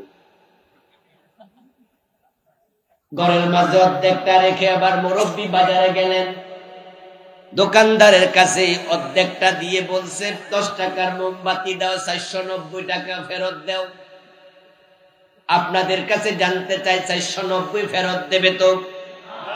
মোমবাতি তো দেবে, কেন অর্ধেক না দিছে? যখনই উনি অর্ধেকটা দেবে, দোকানদার চোখ বড় কইরা চাচার দিকে তাকাইয়া মনে মনে ভাববে, চাচা তো আগে সুস্থ আছিল, পাগল হইল কবে? ভাববেনি যে কি রে, চাচা তো ভালোই আছিল, পাগল। চাচাকে বলবে, চাচা আপনি এসব কি করলেন, টাকাটা ছিলেন কেন? চাচা কয়, সালা কি করো না, তোমার স্বামী কম বুঝি না। আর মনের কি কইতাছে, 500 চেপে রাখছি, তাড়াতাড়ি খরচ দাও। দোকানদার ধমক দিয়া সরাইয়া দেবে। চাচা দাঁড়ায়া দাঁড়ায় চিৎকার দিল, মোমবাতিও দেবে না, 490 ফেরত দেয়ার তোর প্রশ্নই আসে না। ও দোস্ত, আল্লাহর কাছে গিয়ে আপনি অর্ধেক ইসলাম নিয়ে হাজির হলেন। আল্লাহ তাআলা তো মহান, এই কিতাবে তিনি যা বলেছেন, যদি কেউ একটাও স্বীকার করে তাকে তিনি বেঈমান ঘোষণা দেন। কাদিয়ানীর নাম শুনেছেন? কাদিয়ানী তারা মোমেন না কাফের? তারা কি নামাজ পড়ে না, রোজা রাখে না, মাথায় টুপি নাই, মুখে দাড়ি নাই? তারা কি আমাদের মতো হজ করে না? সব আছে, কিন্তু কেন কাফের, কেন বেঈমান? তারা যেই কারণে বেঈমান, যারা বাংলাদেশে কোরআনের কিছু মানে কিছু মানে না, তারা একই কারণে বেঈমান। কাদিয়ানীরা বেঈমান হওয়ার কারণ, তারা আল্লাহর কোরআনের শুধু একটা মেসেজ মানে না, সেটা হলো নবী মুহাম্মদ শেষ নবী, রাসূলুল্লাহ শেষ নবী। এমন মেসেজ কোরআনে আছে না নাই? কিন্তু কাদিয়ানীরা বলে না, গোলাম আহমদ কাদিয়ান সেও নাকি নবী। গোলাম আহমদ কাদিয়ানের জন্ম 1835 সালে, আর 570 খ্রিস্টাব্দে জন্ম নেয়া আব্দুল্লাহর বেটা মোহাম্মদ 40 বছর বয়সে তিনি নবুয়ত পেলেন 610 খ্রিস্টাব্দে। তারপরে আল্লাহ তার কাছে 610 খ্রিস্টাব্দের পরে কোরআন পাঠাইয়া ওই কোরআনের মাঝে আজ থেকে 1450 বছর আগে বলেছে তিনি শেষ নবী, তারপরে আর কোন নবী নাই। আর আজ থেকে 250 বছর আগে কাদিয়ান নামক এলাকায় ওই গোলাম আহমদ নামক এক ব্যক্তি এসে বলে সেও নাকি নবী।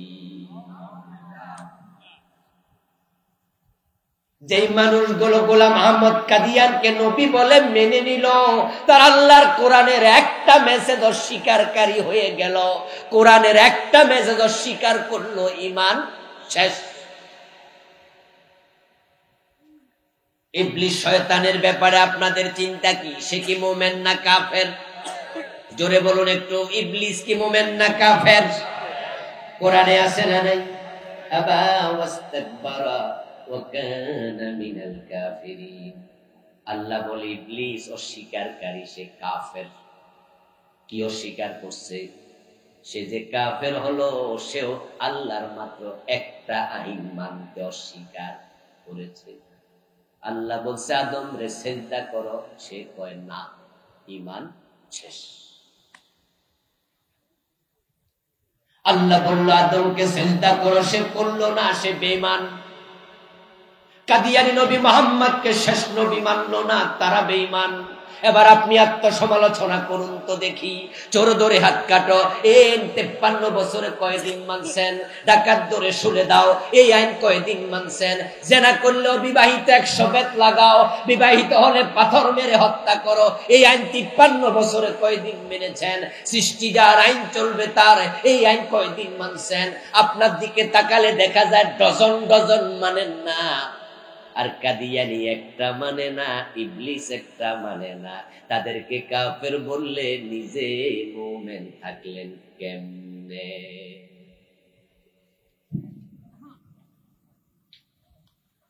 এজন্য তো আমরা কিছু লোক আছি যারা আল্লাহর পুরা কোরআনের কথা বলি, আমরা জেলের ভয় করি না, আমরা খতিবি চলে যাবে পরোয়া করি না, আমাদের মাহফিল 144 জারি হবে পরোয়া করি না, আমাদেরকে রিমান্ডে নিয়ে পিটাবে পরোয়া করি না।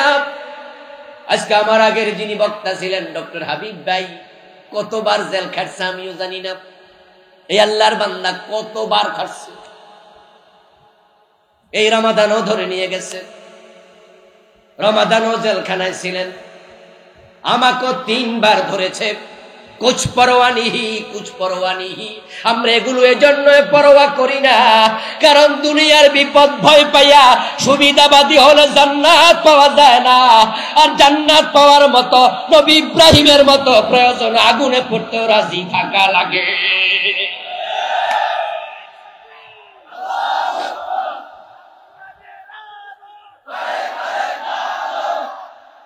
আমার প্রিয় ভাইয়েরা, রাসূলুল্লাহ সাল্লাল্লাহু আলাইহি ওয়াসাল্লাম যে ইসলাম রেখে গেলেন, সেই ইসলামটা কি অপূর্ণাঙ্গ না পূর্ণাঙ্গ? তো ইসলাম যদি পূর্ণাঙ্গ হয়, বাংলাদেশে পূর্ণাঙ্গ ইসলাম চলছে, তো এটা পূর্ণাঙ্গ করার দায়িত্ব আমাদের কাঁধে আছে না? সুযোগ এসেছে এবার সুযোগ এসেছে, স্পেশাল সুযোগ, যেটাই 53 বছরে আর একদিনও আসে নাই। দেশ স্বাধীন হলো 71-এ, সংবিধান লেখা হলো 72। সংবিধান কমিটির প্রধান ছিলেন ডক্টর কামাল হোসেন মিয়া। ডক্টর কামাল মিয়া যখন সংবিধানটা লিখে, তখন তিনি চাইলে চোর ধরে হাত কাটার আইন সংবিধানে ঢুকাতে পারতেন, সুযোগটা ছিল, কিন্তু তিনি ঢুকাননি। অত সেটা কোরআনের ভিতরে আছে। আবার রাসূল বলেছেন, আমার মেয়ে ফাতেমা যদি চুরি করে, আমি ফাতেমার হাতও কেটে দেব। কত স্ট্রং আইন, ছাড় দেয়া হবে না। ডক্টর কামাল এটা করেননি। 72 পর থেকে আজ পর্যন্ত সংবিধান পরিবর্তন হয়েছে মোট 17 বার।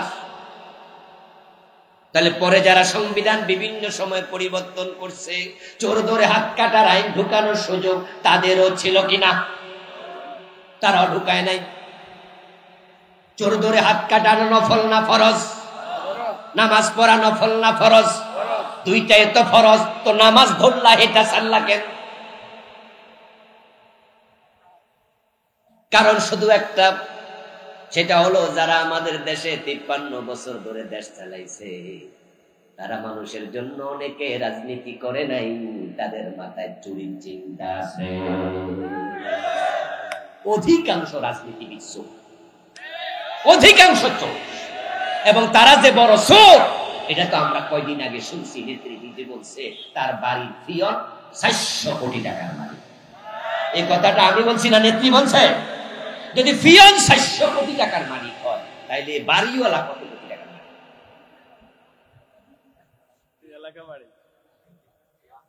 আমার বন্ধু, আমি জানি না ওই নেত্রীর কথা কতটুকু সত্য, এটা আমি গবেষণা করিনি, শুনেছি নেত্রীর মুখে, তো আপনারা শুনতে শোনেন নাই। আমার দোস্ত এস আলম গ্রুপ ইসলামী ব্যাংকের 17টা শাখা থেকে তারা নাকি টাকা পাচার করেছে 80,000 কোটি। আচ্ছা, 80,000 কোটি কারোর গণতে দিলে আমার মনে হয় 2-3 বার জন্ম নেওয়া লাগছে। আমার দোস্ত 80,000 কোটি টাকা এসালম গ্রুপ চুরি করলো। এবার বলুন তো, ওই এসালম গ্রুপ যে টাকাটা ইসলামী ব্যাংক থেকে চুরি করে নিল, ওই টাকার মাঝে রিক্সাওয়ালারও অ্যাকাউন্ট আছে না নাই? গরিব ফকির ভিক্ষুকের অ্যাকাউন্টও আছে না নাই? এই টাকা যে চুরি করছে এসালম গ্রুপের লোকেরা, একা একাই করছে না নেতাদের অনুমতি আছে? এই ভাগ নেতারাও পাইছে। তো যারা নিজেরা মানুষের টাকা চুরি করে কানাডায় বেগম পাড়া তৈরি করে, যারা শত শত কোটি টাকা লোপাট করে বিদেশ নিয়ে যায়, ওই লোকগুলো কোনোদিন চোর ধরে হাত কাটার আইন করবে না, কারণ আয়নার সামনে দাঁড়ালে তারা চোর দেখতে পায়। আয়নার ভিতরে কি দেখে?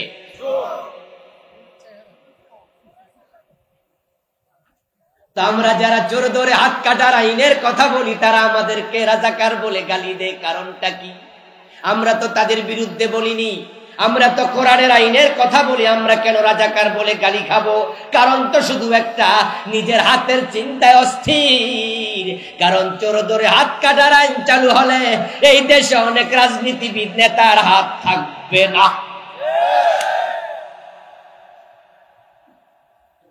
প্রিয় ভাইয়েরা আমার, আল্লাহর কোরআনের সবটুকু মানবেন, এই হলো আজকের আলোচনার প্রথম মেসেজ। এবার দ্বিতীয় অংশ, আকিমিস সালাত, নামাজ কায়েম করো। ইন্নাস সালাতা তানহা আনিল ফাহশাই ওয়াল মুনকার, নিশ্চয়ই নামাজ যাবতীয় অন্যায় থেকে, অশ্লীলতা থেকে ফিরিয়ে রাখে। যে নামাজ পড়ে আল্লাহ বলছেন তাকে নামাজ অন্যায় থেকে ফিরায় রাখে। শব্দের ঢং কি? ইন্না। ইন্না শব্দের অর্থ কি বলেছেন কে? আল্লাহ বললে তো এমনি ইশারে, নিশ্চয় বলার তো দরকারই নাই। আল্লাহ যদি সাধারণ করে কোনো কথা বলে, এইটার ওয়েট তো আসমান জমিনের চেয়েও বেশি। আল্লাহ কয় নিশ্চয়। ইন্নাস সালাতা তানহা আনিল ফাহশাই ওয়াল মুনকার, নিশ্চয় নামাজ গর্হিত কাজ থেকে ফিরাবে। এই আয়াতের বাস্তবতা বাংলাদেশে বড়ই কম, বড়ই কম। আমরা দেখি নামাজও পড়ে সুদও খায়, তার নামাজ তাকে সুদ থেকে ফিরাতে পারে নাই। 5 ওয়াক্ত নামাজ পড়ে, ঘোষণা দিলে পাইলে সিগনেচার করে না, এমন অফিসার আছে না নাই? 5 ওয়াক্ত নামাজি বোনের হক দেয় না। বাপ মরছে 10 বছর আগে, মা মারা গেছে 7 বছর আগে, এখনো বোনের সম্পদ ভাই জোর করে ভোগ করে, এমন ভাই আছে কিনা? আজকের মাহফিলে নাই। মুখে দাঁড়িয়ে আছে, মাথায় টুপি আছে, ওজনে কম দেয়, মালে ভেজাল দেয়, মানুষ ঠকায়, গায়ের ওলান বড় কইরা বাজারে গাই গরু বিক্রি করে। যদি লাউয়ের মাঝে পোকা থাকে, ওই পোকা খাওয়া লাউ বাজারে নিয়ে নিচের দিকে দিয়া বেছে, এমন হাজি সাহেব হাজি গাজি আছে না নাই?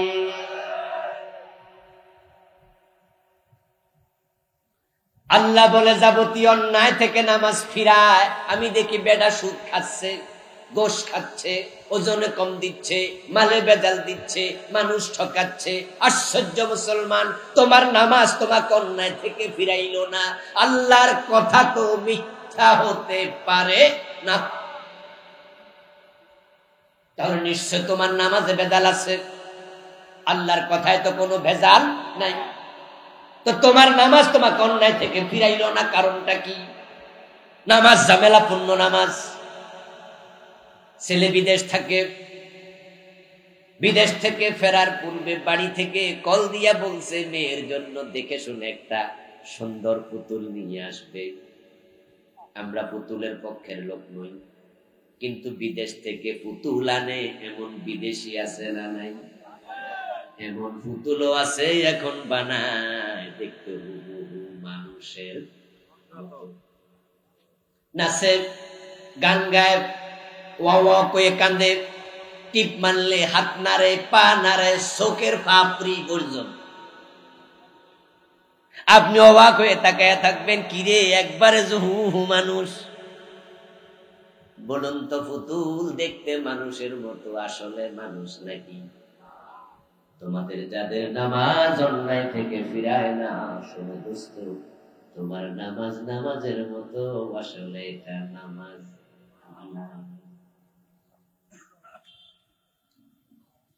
আরে নামাজ তো তোমার কবুলই হয় না, অন্যায় থেকে কেমনে ফিরাবে? 2টি কারণে নামাজ কবুল হয় না। 1 নাম্বার কারণ হলো এই নামাজের ফরজ ওয়াজিব তুমি জানো না, জানলেও তুমি মানো না। 2য় কারণ হলো অসংখ্য নামাজির নামাজ নবী মুহাম্মাদের নামাজের সাথে মিলে না। قال رسول الله صلى الله عليه وسلم صلوا كما رأيتموني أصلي, তোমরা নামাজ পড়ো সেভাবে আমি নবী মুহাম্মদকে নামাজ পড়তে দেখো যেভাবে। রুকু থেকে সোজা হয়ে দাঁড়ায় না, 2 সেজদার মাঝখানে সোজা হয়ে বসে না, শুধু মুরগির খাবার খাওয়ার মতো টুকটুক করে সিজদা মারে, এমন নামাজি আছে না নাই? অথচ 2 সেজদার মাঝখানে সোজা হয়ে বসা ওয়াজিব। রুকু দিয়ে সোজা হয়ে দাঁড়ানো ওয়াজিব। প্রিয় নবীজি দেখলেন এক সাহাবী নামাজ পড়ছে, নামাজ শেষ, আল্লাহর হাবিব তাকে ডেকে বললেন, সাল্লি ফাইন্নাকা লাম তুসাল্লি, তুমি নামাজ পড়ো, তুমি নামাজ পড়োনি। ও সাহাবী আবার নামাজ পড়লো। আল্লাহর হাবিব তাকে আবার একই কথা বললেন, সাল্লি ফাইন্নাকা লাম তুসাল্লি, নামাজ তুমি পড়ো, তুমি নামাজ পড়োনি। এই ব্যক্তি আবার নামাজ পড়লো। প্রিয় নবী তাকে ডেকে আবার বললেন একই কথা, সাল্লি ফাইন্নাকা লাম তুসাল্লি, তুমি নামাজ পড়ো, তুমি নামাজ পড়োনি।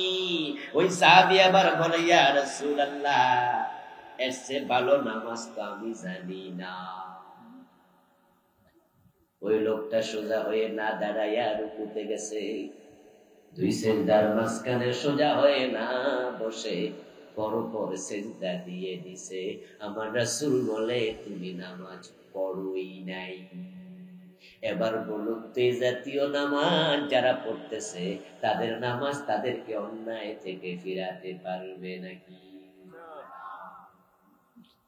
নামাজ তো আল্লাহ পর্যন্ত যাই না, আল্লাহ পর্যন্ত পৌঁছে না। নামাজের মাঝে 13টা ফরজ আছে, 13 ফরজের মাঝে এক ফরজ বাদ, তোমার নামাজ শেষ। 40 বছর 50 বছর নামাজ পড়ে দাড়িগুলো সব সাদা, এই লোকের কপালে কালো দাগ পর্যন্ত পড়ে গেছে। ওই চাচাকে কাছে টেনে ভালোবেসে পাশে বসিয়ে বলবেন, চাচা আপনি একটু সূরা ফাতিহাটা পড়েন দেখি। দেখবেন মুরব্বীদের মাঝে 100 মাঝে 80 জন পাবেন যাদের তেলাওয়াত বিশুদ্ধ না। কেরাত পড়া যেমন ফরজ, তেলাওয়াত বিশুদ্ধ হওয়াও ফরজ। যাদের তেলাওয়াতে লাহানে জালি আছে, সাথে সাথে নামাজ শেষ, বাতিল। আলহামদু হায় হত্তি শক্ত করে পড়া লাগে, যদি সে জায়গায় হা গোলটা হয়ে যায়, তোমার নামাজ সাথে সাথেই। রব্বিল আলামিন আইন শক্ত করে পড়া লাগে, যদি উচ্চারণ হামজা হয়ে যায়, তোমার নামাজ সাথে সাথেই। 13 ফরজের 1 নাম্বার ফরজ কাপড় শরীর পাক, 2 নাম্বার ফরজ কাপড় পাক, 3 নাম্বার ফরজ নামাজের জায়গা পাক। এই যে আজকে ফরজে ঘাটতি, কেমনে নামাজ অন্যায় থেকে ফিরাবে? শরীর তো নাফাক, শরীর তো নাফাক। হাজার হাজার লোক পেটের মাঝে সুদের টাকার কেনা খাবার লইয়া নামাজে খাড়াইয়া কয়, ইয়াকা নাবুদু, আল্লাহ আমি তোমার গোলাম। আল্লাহ কয়, গোলাম তোর পেটে সব কি? সুদের টাকায় কেনা কাপড়ে নামাজ পড়ছে, যায় নামাজটা হারাম টাকায় কেনা, এমন মুসল্লি আছে না নাই? আরে হজ করতে চলে যায় সুদের ঘোষের টাকা দিয়া। قال رسول الله صلى الله عليه وسلم من اشترى ثوبا ب10 دراهم فيه درهم حرام لم يقبل الله له صلاته ما دام عليه। রাসূলুল্লাহ বলেন, 10 দিরহাম দিয়ে কাপড় কিনলে 9 দিরহাম হালাল, 1 দিরহাম হারাম। ওই কাপড় পরে যতই নামাজ পড়ো 1 রাকাত আর কবুল হবে না। হজ করতে মক্কায় চলে গেলেন, কাবার প্রাঙ্গণে দাঁড়ায়া 2 হাত আকাশের দিকে তুলে ইয়া রব্বি বলে কাঁদে। মনে মনে ভাবে, এমন জায়গায় দাঁড়াইছি কত নবীর পায়ের ধুলা এখানে লেগে আছে, এখানের দোয়া আল্লাহ ফেরাবেন না। মুলতাজামে বুক লাগাইয়া চোখের পানি ছেড়ে দিয়ে কাঁদে। মনে মনে ভাবে, কাবার দরজা হজরে আসওয়াদ পাথর, এর মাঝখানের এই জায়গায় কত নবীর বুক লেগেছে হিসাব নাই। আমি আজকে সেখানে বুক লাগাইছি, দোয়া আল্লাহ ফেরাবে না। রাসূল বলে, শোনো, মাতআমুহু হারাম ওয়া মাশরাবুহু হারাম وملبسه حرام وغذي بالحرام فأنى يستجاب لذلك। পেটে হারাম, কাপড়ে হারাম, খাইছে হারাম, পানির বিল দিছে, বিদ্যুতের বিল দিছে, ওই পানি পান করে আইছে মক্কায়, ওই টাকাটাও ছিল হারাম। রাসূলুল্লাহ বলে, তুমি কাবার ভিতরে ঢুকে দোয়া করবা, আল্লাহ দোয়ার কবুল করবে না। হারাম খাইলে দোয়া কবুল হয় না, হারাম খাইলে নামাজ কবুল হয়। কাপড় নাফাক বানিয়ে ফেলেছো হারাম টাকা দিয়ে, নামাজের জায়গা পর্যন্ত নাফাক বানিয়ে এই বাংলাদেশের মধ্যে। আমরা আশ্চর্য মুসলমান। সভাপতি কারে বানাইবে? খুঁজে বাইর করে যার পয়সা বেশি আছে। এই হালাল কামায় না হারাম কামায় এটা দরকার নাই, বরং একতলা মসজিদ দোতলা ছাদ দিতে পারবো, চৌধুরী সাহেবকে সভাপতি বানাও, হোক না সে সিনেমা হলের না। এমন আছে না নাই? হ্যাঁ আছে, আমি নিজে তার সাক্ষী। ওয়াজ করতে গেছি ঢাকার উত্তর দিকে এক জেলা, নাম কইলাম না, ঢাকা জেলার বাহির। ওখানে ওয়াজ করতে যাওয়ার পরে আরো 5-7 বছর আগে সভাপতি সাহেব শুভ্র দাড়িওয়ালা মানুষ, ভালো মানুষ, আমাকে ওনার ঘরে নিলেন, ভালো করে খাওয়ালেন, অনেক রকমের আইটেম করছে, পয়সাওয়ালা মানুষ। তারপরে আমার কানে কানে বলছে পাশে বসে, হুজুর আমি মসজিদের সভাপতি, এই মসজিদটা আমার নেতৃত্বে টাইলস দিয়ে এমন ভাবে সাজাইছি, দেখলে আপনার প্রাণ জুড়িয়ে যাবে, মার্বেল পাথর টাইলস খুব সুন্দর করছে। তো আমি তখন বললাম যে ঠিক আছে, স্টেজে ওঠার আগে আমি একটু দেখে যাব। উনি আমাকে অনুরোধ করলো যে আপনি একটু দেখে যাই, ভালো লাগবে। আমি দেখতে গিয়ে আসলে খুশি হলাম। অজুখানা, হুজুরের হুজরা সব মিলিয়ে এক্সিলেন্ট, রুচি বোধের পরিচয় দিয়েছে। আমিও প্রশংসা করলাম যে সভাপতি সাহেব দারুণ হয়েছে। ওয়াজ করলাম, স্টেজ থেকে নামলাম, উনি আমার গাড়িতে তুলে দিলেন এবং আমাকে একটা খাম দিলেন হাদিয়া। ধইরা দেখি যে মোটা মোটা লাগে, ভাবলাম যে এখানেও ঠিক আছে। ঘরেও খাওয়াইছে, কামও করছে, আমারও আজকে মোটা খাম দিছে। পকেটে নিয়ে আমিও দোয়া টোয়া যা করার আরো বাড়াইয়া কইরা তারপরে গাড়িতে উঠে আমার ড্রাইভারের সাথে আমি গল্প করছি, রে আজকের মাহফিলটা একটু এক্সট্রা একটা হয়েছে, সব মিলাইয়া 1 ক্লাস। সভাপতিও খুব ভালো মানুষ। তখন আমার ড্রাইভার হুজুর ওনার 2টা সিনেমা হল আছে। আমি বললাম ইন্না লিল্লাহি ওয়া ইন্না ইলাইহি রাজিউন। তুই কি করি কষ্ট, তুই জানলি কেমনে? মানুষে কইছে, আমি বলছি। সুদী ব্যাংকের মালিক, মসজিদের সভাপতি, এমন ঘটনা বাংলাদেশে আছে না?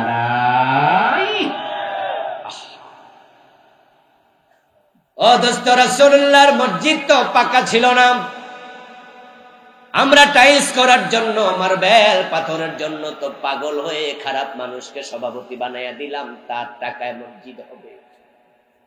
অথচ প্রিয় নবীজির মসজিদে আল্লাহর হাবিব যখন রাতের বেলায় বৃষ্টি হতো, ফজরের নামাজের সিজদা থেকে উঠতেন, রাসূলুল্লাহর কপালে নাকের মাঝে কাদা লেগে থাকতে দেখা যেত। মসজিদ ছিল কাঁচা, মুসল্লি ছিল পাকা। আর এখন মসজিদ হইছে পাকা, মুসল্লি হইছে কাঁচা। এমন কাঁচা হইছে, এসি মসজিদ দিয়েও মুসল্লি ধরে রাখা যায় না। হুজুর যদি সুবহান রাব্বিয়াল আ'লা ধীরে ধীরে 3 বার পরে, মুসল্লি কাশ দিয়া হুজুর রে বিছতে, অথচ এসি মসজিদ। বেটা সহ্য হুজুর এত ধীরে ধীরে করে, হুজুরের তো কোনো কাম কাজ নাই, কাশ দিয়া বুঝায় হুজুর আমার তো সে সামনে কদ্দুর গেছে। এসি মসজিদ, কত সুন্দর টাইলস করা, মার্বেল পাথরের মসজিদ, ফ্যান তুলতেছে। তারপরও দেখবেন যে জুমার দিন হুজুরের খুতবার আগ দিয়া মসজিদ ভরে। গ্রামে গঞ্জে দেখা যায় যে যদি বলেন হাইয়া আলাস সালাহ, অর্থ হবে ও মুয়াজ্জিন তুমিও আসো। তো মুয়াজ্জিনও ডাকে আর আপনিও মুয়াজ্জিনকে ডাকেন, হলো না তো? এজন্য তখন বলবেন লা হাওলা আনিল মাসিয়া ওয়ালা কুওয়াতা আলা তাআ ইল্লা বিল্লাহিল আলিয়্যিল আযীম। ও মুয়াজ্জিন, যে ইবাদত দিকে তুমি ডাকছো আমি চাইলেও যেতে পারবো না। এই নামাজে যাওয়ার জন্য আল্লাহর সাহায্য দরকার আছে না? না। লা হাওলা ওয়ালা অর্থ হলো এটাই যে আল্লাহর সাহায্য ছাড়া ইবাদত করা যায়। আজানের জবাব দিচ্ছেন আবার দিতে দিতে, ফজরের নামাজের আযান, আসসালাতু খায়রুম মিনান নাওম। জবাব কি হবে? সাদাক্তা ওয়া বারারতা। কেউ কেউ বলেন সাদাক্তা ওয়া বারিরতা। অথচ আল্লামা মোল্লা আলী কারি রাহিমাহুল্লাহ বলছেন, বাংলাদেশের লোকেরা তোমরা যেটা বলছো লাইসা লাহু আসলুন, এই জবাব তো হাদিসে নাই। কিতাবের নাম আল আসরার আল মারফুআ, পৃষ্ঠা নাম্বার 233। আমি দলিল সহ এগুলো সব এনেছি, এক দুইটা ভুল না ভাই, ডজন ডজন ভুল আমি এই বইতে লিখেছি, যেগুলো ইসলামে ছিল না, বাংলাদেশে ঢুকছে।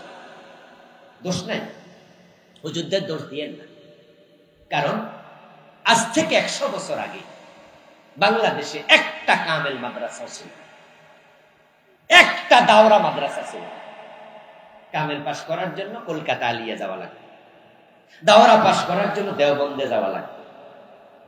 এই দেশে যারা বক্তব্যে পড়াইছে, আমাদেরকে বক্তব্য পড়াইছে আনাকুম বানাকুম তানাকুম, হুজুর মুন্সি মুন্সি মুন্সি, আমাদেরকে বক্তব্যে পড়া দিয়া হুজুর বাউলা খেত তোলার জন্য, কলাই তোলার জন্য চলে যেত। ওই মসজিদের দূরে কলাই খেত, হুজুর কলাই খেতে বইয়া লাঠি তোলা দিয়া কইতো এই ফর। হুজুরদের বেতন ছিল 25 টাকা। দাওরা পাস কামেল পাস হুজুর পাবেন কোথায়? পুরা বাংলাদেশে তো কামেল মাদ্রাসা ছিল না 100 বছর আগে। তাই আমাদের উস্তাদ যারা ছিল তারা কম জানতো, তাই তারা কম টুকুয়ে পড়াইছে। তাদের জানার মাঝে ভুল ছিল, তারা এসে বেশি জানার মাদ্রাসায় তো পায় নাই, তারা যা জানছে তা পড়াইছে। আল্লাহ তাদের ক্ষমা করুক, তাদের দোষ নাই। কিন্তু এখন কামেল মাদ্রাসা অ্যাভেলেবেল আছে না নাই? এখন দাওরা মাদ্রাসা অ্যাভেলেবেল আছে না নাই? তো আপনি কি আগের ভুল এখনো চালাই দিবেন? আপনারা যারা আমার সমবয়সী অথবা সিনিয়র মুরব্বী আছেন, রাস্তার পাশে বসে দাঁত তুলতো এমন ডাক্তার কি ছিল না? আচ্ছা, এখন যদি রাস্তার পাশে বৈশা প্লাস দিয়া দাঁত তোলার জন্য ডাক্তার রেডি থাইকা কয় মাগনা তুলবো, যাবেন? এখন ডেন্টাল ক্লিনিক আছে, ওখানে যায় দেখেন যে এমন বিছনা বানাইছে, টিপ দিলে হইয়া যায়, টিপ দিলে খাড়াইয়া যায়। কি দেখেন না ডেন্টাল ক্লিনিকে? বাবা রে বাবা, এত সুন্দর বিছনা নরমাল হাসপাতালেও নাই, যেটা ডেন্টাল হাসপাতালে আছে। আপনার কমফোর্টেবল বিছনা, সিট, কত সুন্দর লাইট চলছে, তারপরে অবশ করছে, তারপরে এমন ভাবে দাঁত তোলে, 4-5টা তোলার পর রুগী জিগায় চিকিৎসা শুরু হয়েছিল।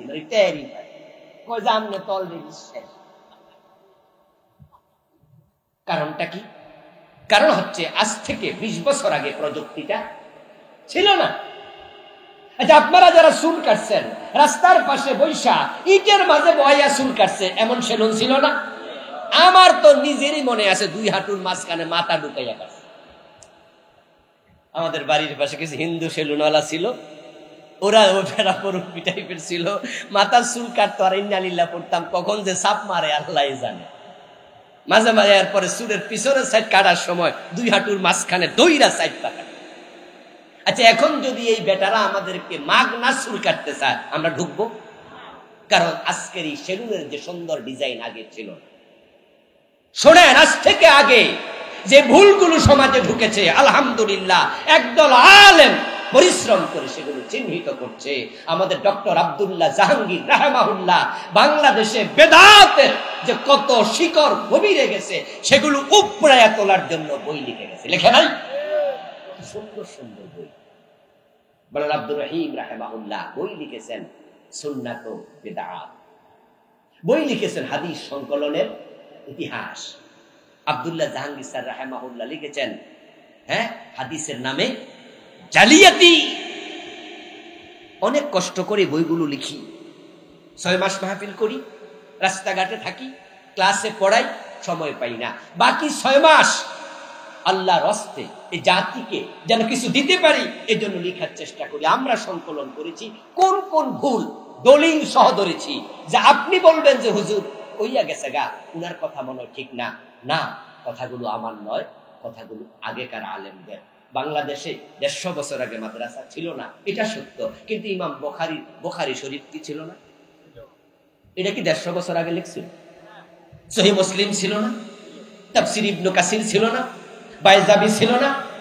কিতাব সব ছিল, কিন্তু পরিতাপ আমাদের এই দেশটাকে 190 বছর ইংরেজরা যখন চালাইছে, 1757 খ্রিস্টাব্দের পলাশীর আম্রকাননে নবাব সিরাজউদ্দৌলার পতনের পরে 1947 পর্যন্ত 190 বছরে হাজার হাজার আলেমকে গাছে ঝুলাইয়া হত্যা।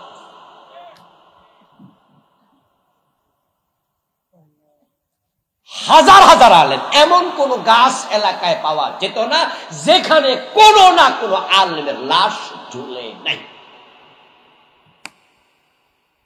190 বছর আলেমদেরকে শেষ করে দিচ্ছে। ইসলামী কৃষ্টি, কালচার, তাহজিব, তামাদ্দুন ইংরেজরা জবাই করে দিয়েছে। এমন ভাবে করছে, এক পর্যায়ে তারা দাড়ি রাখলে কর বসাইছে, যে দাড়ি রাখলে কর দিতে। মুসলমানের টুপিটাকে তাদের পাইক পেয়াদার মাথায় নিয়ে দিচ্ছে। হিন্দুদের বাড়ির যারা চাকর বাকর ছিল তাদেরকে পোশাক বানাইছে টুপি। তারা বুঝাইতো যে টুপি ওনারা ছোট জাত। ইসলামকে তারা 190 বছরে জবাই করতে করতে এমন জায়গায় নিছে, এখন তো আর মাদ্রাসাও নাই, আলেমও নাই, কিন্তু ইসলামকে তো টিকাই রাখতে হবে। তাই ওই মক্তবের হুজুররা যতটুকু পারছে অতটুকু শিখাইছে। এর মাঝে কিছু ভুল ঢুকে গেছে, ওই ভুলগুলো এখন সংশোধন করা দরকার আছে কিনা। একদিনের মাহফিলে সব বলা যাবে না। ভাই বলেছে কিছু, আমি বলেছি, তার আগের বক্তারা বলেছে, ভবিষ্যতে বিভিন্ন মাহফিলে বলবে। মৌমাছির মতো হয়ে যান, মৌমাছি ফুলে ফুলে দৌড়ায়, সামান্য সামান্য বিন্দু বিন্দু মধু জমা করে মৌসাকে নেয়, তারপরে মাস শেষে 3 কেজি 4 কেজি 5 কেজিও জমা হয়ে যায়। আপনারাও মাহফিল থেকে কিছু কিছু নেবেন, আমাদের লেখা বইগুলো পড়বেন, লেখকদের লেখা পড়ে পড়ে কলবের মাঝে এলেম জমাবেন, ইনশাআল্লাহ আপনার কলব এলেমে পরিপূর্ণ হবে। এবারে যেটা লিখেছি বই, সেটা 280 পৃষ্ঠার একটা বই। এটার নাম দিয়েছি যেমন ছিলেন প্রিয় রাসূল সাল্লাল্লাহু আলাইহি সাল্লাম। এটাই সৃজনের লেখা। রাসূলুল্লাহ সুরত কেমন ছিল দেখতে, সিরত কেমন ছিল কর্ম। আলহামদুলিল্লাহ সবটাই তুলে ধরেছি। ব্যক্তি জীবন, পরিবার নিয়ে লিখেছি, পরকাল নিয়ে একটি লিখেছি 400 পৃষ্ঠা, 500-র উপরে হাদিস এনেছি আলহামদুলিল্লাহ। 8টা বই লেখা আমার আছে, পিছনে আমার ড্রাইভারের কাছে গাড়িতে বইগুলো আছে। যাওয়ার সময় আবার আহ্বান করছি। এবং আজকের মতো আমরা আলোচনার শেষ দিকে এসে আমরা দোয়া করে একসাথে বিদায় নিতে চাই। যে কথাগুলো এতক্ষণ পর্যন্ত বলা হলো, সেটা রাসূলের পর থেকে হক কথাগুলো আল্লাহ আমল করার তৌফিক আমাদের দান করুন। সবাই বলেন আমিন। হাদা মা ইনদি ওয়াল ইলমু ইনদাল্লাহ আলাইহি তাওয়াক্কালতু ওয়া ইলাইহি উনীব। আল্লাহ হাফেজ। মাহফিল কমিটির কোনো কথা থাকলে কথা বলবেন, তারপরে দোয়া হবে ইনশাআল্লাহ।